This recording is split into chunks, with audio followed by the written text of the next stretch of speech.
In this video, I'm going to show you how to make this cute cherry drawing using Adobe Illustrator. The original idea came from the Toots Plus website, and it's by an artist named Ivan Petrusevsky. Back in Illustrator, the first thing that you need to do is create a new document. Go to File, New, and you'll have lots of choices here across the top. I'm going to go ahead and select Web and choose the minimum size. I will title this Cherries and put my name on it. Then click Create. There's my nice blank document. The first thing that I'm going to do is draw two circles to be the cherries. Currently, I have a white fill with a black stroke, which is an outline. I'd like that to be red, so I'm going to go over here and open up my swatches panel. And the swatches panel has a limited number of default colors, so I prefer to open this menu on the side, go to Open Swatch Library, Color Books, and choose Pantone Solid Coated. And you get this really large palette of really nice colors. And I also like to drag the bottom down so that you can see many colors at once. I'm going to choose this really bright red color. Now I don't want a black outline on this, so I'm going to go over here and click to bring the stroke forward and choose None. Now I'll go over here to the Shape tools, click and hold on the rectangle, and select the Ellipse tool. Now when you draw with the Ellipse tool, you can make ovals, but if you hold down Shift, it will be constrained to be a circle. And I think that's a nice size right there. There's a really easy way to make a copy of this.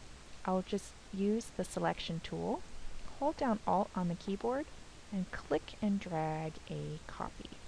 Now there's more ways than that to make a copy. That's just one quick and easy way. Alright, so I moved those down a little bit so that I have room for my stems up here at the top. So to create the stems, I need the fill to be set to None, so I'll make the fill box come forward and click None, and so looks like I accidentally had the cherry selected, so I'm going to push Ctrl Z on the keyboard to undo that, and with the selection tool I'll just click off of that so it's no longer selected. And now I will change the fill to None and click to bring the stroke forward, and I'll choose a nice medium green color to be the stem, maybe this color right here. To draw the stem, I'm going to use something called the Pen tool, which is this one right here. Be careful not to get it confused with the Curvature tool, which is right next to it. So select the Pen tool, and I will click and move the cursor up and click, and then move the cursor down here and click. And to make it stop, you have to push Enter on the keyboard. There we go. Now this line is green, but it's really small, and I would like to make it thicker.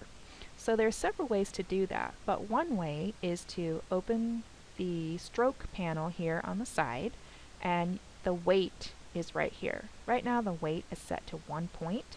Let's try 5, and that's a little bit too skinny. Let's go ahead and try 12. I think that looks much better. So right now we have created something called a path. You can see it has 3 anchor points, 1, 2, 3. It's the little squares, and a line down the center. So what I would like to do is convert that to a shape instead of a path. So to do that, I'm going to go to Object up here on the menu and click Expand. Then I will leave Fill and Stroke selected and click OK. So now you can see the difference. It has anchor points, but it's outlined the path. So there's 1, 2, 3, 4, 5, 6 anchor points. And I can click on any of those anchor points and manipulate them.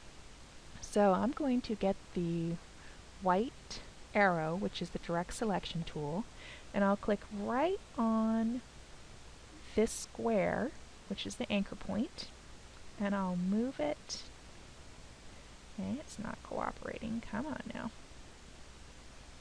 Move it over a little bit so it's wider at the bottom and skinnier at the top. And the reason that I'm doing that is just to make it look more interesting. This is kind of a simple fruit shape, and I think it needs a little bit of pizzazz. Alright, the next thing is I would like the stems to go behind the cherries.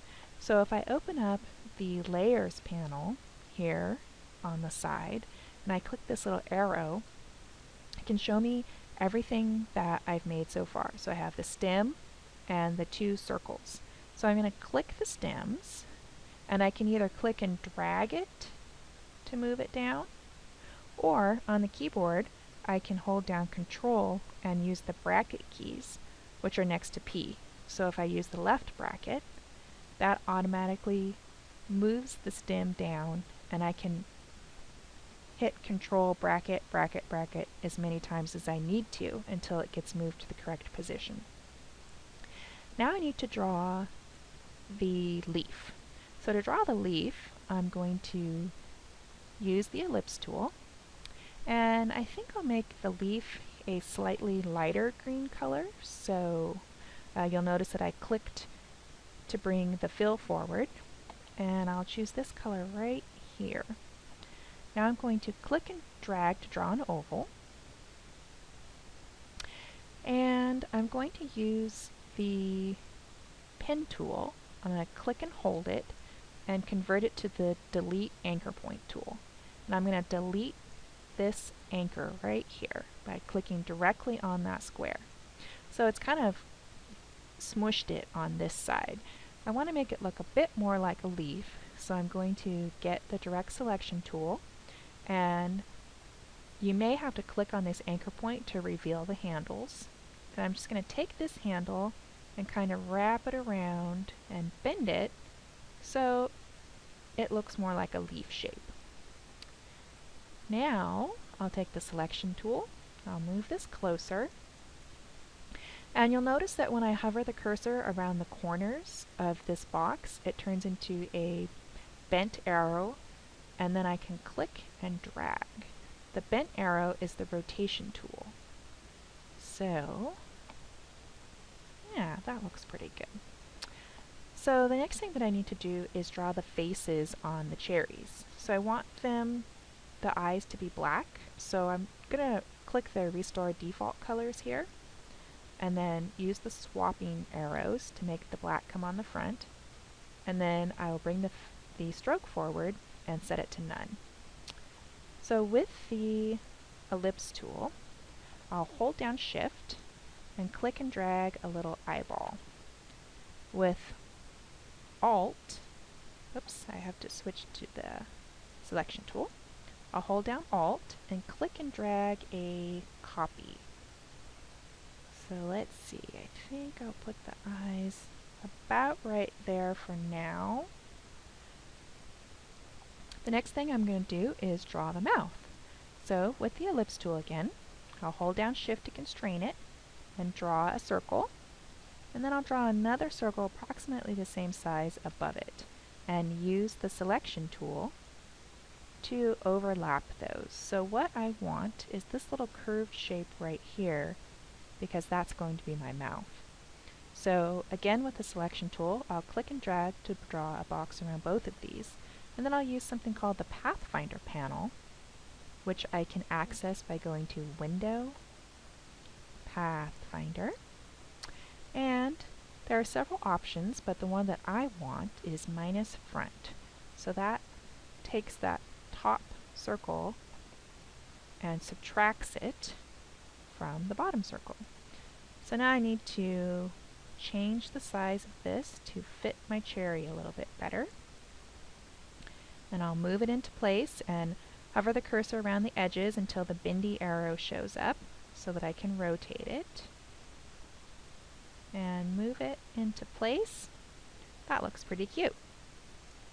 So now I'm just going to copy this and put it on this side. So I will select the eyeball, hold down Shift on the keyboard, select the other eyeball, and still holding Shift, I will select the mouth. Now there's a pretty handy tool under Object, and it's called Transform and Reflect. So with this tool, I've chosen the vertical selection and 90 degrees, and if I see the preview, I can see what it's going to do. So it's going to copy it and flip it vertical. So I'll click copy, and then I'll just drag my little face over here to this side. And there we go. Looks like the stems aren't quite centered, so what I'm going to do is, with the selection tool, which is the black arrow, I'm going to click and drag a box only over the eyes, the mouth, and the cherry to select them, and then I'll move it over until it looks a little bit more centered. That looks pretty good. Then I'm going to do the same thing on this side. So draw a box around these, being careful not to get the stem, and I'll move it over a little bit. That looks more centered. Okay, so now what you need to do is go to File, Save, and save it to the appropriate location where your files are kept, and then use the snipping tool to make a screen capture and put it in your portfolio. That's all for now.